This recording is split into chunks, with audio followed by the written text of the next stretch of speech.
আসসালামু আলাইকুম। আমি Ashraful Alam from quick shifter.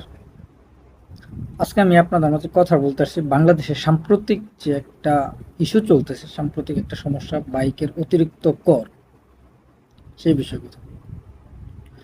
আমরা বাঙালি বাইকাররা যারা আছি, সাধারণ বাইকার, একটা বাইক কেনার সময় অন্যান্য দেশের তুলনায় অতিরিক্ত কর দিয়ে, অতিরিক্ত ট্যাক্স দিয়ে আমরা বাইকটা কিনতেছি। বাইকটা কেনার পর আমরা রোডে চলার জন্য রোড পারমিশন হিসাবে প্রতি ২ বছর পর পর অথবা ১০ বছর পর পর নির্দিষ্ট পরিমাণ একটা ট্যাক্স দিচ্ছি, এবং কি গভর্নমেন্ট আমাদেরকে ট্যাক্স টোকেনের একটা কাগজ দিচ্ছে, সেটা নিয়ে আমরা রাস্তায় চলাফেরা করতেছি। এখন যে এইবার নতুন করে প্রস্তাবনা করা হয়েছে সামনের বাজেটে, যেন বাইকের কর সিসি ভেদে করটা বাড়ানো হয়।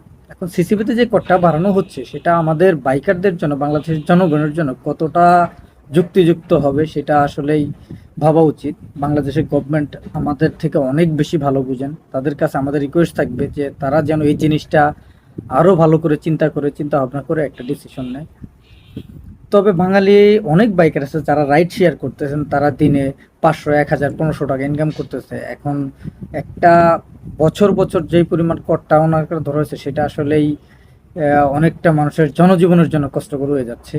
তার থেকেও বড় কথা, আমরা জানতাম যে সাধারণত কর যে ট্যাক্স ধরা হয় মানুষের যে অতিরিক্ত বিলাসবহুল জিনিসগুলোর উপরে। বাট বাংলাদেশে বাইকটা কারা ইউজ করে? বাংলাদেশে হচ্ছে নিম্নবিত্ত বা মধ্যবিত্ত যেই লোকজনগুলো আছে, ঢাকা শহরে চলার জন্য, জ্যামটা এড়ায় চলার জন্য, বা তাদের কাজে নির্দিষ্ট সময় পৌঁছানোর জন্য কিন্তু মধ্যবিত্ত বা নিম্নবিত্ত মানুষরাই বাইকটা ইউজ করতেছে।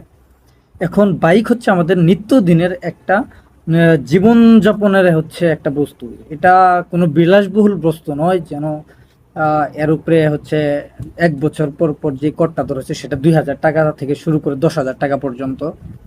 সেটা বাঙালি বাইকারদের জন্য হচ্ছে আসলেই চাপ হয়ে যাচ্ছে। এখন সর্বোপরি আসলেই কিছু বলার নাই। আমরা বাংলাদেশের সকল বাইকাররা, সকল জনগণ চাইবো যেন এই জিনিসটা আসলে না করা হয়। আমরা প্রতি ২ বছর পর পর যে দিচ্ছি, ১০ বছর পর পর যেই ট্যাক্সটা দিচ্ছি, যে সেটা থাকলেই মনে হয় ভালো হবে আর কি। তারপরেও হচ্ছে দেখেন, বাইকের নির্দিষ্ট সময় যে কিছুদিন পর পর বাইকের তেলের দাম বাড়ানো হচ্ছে।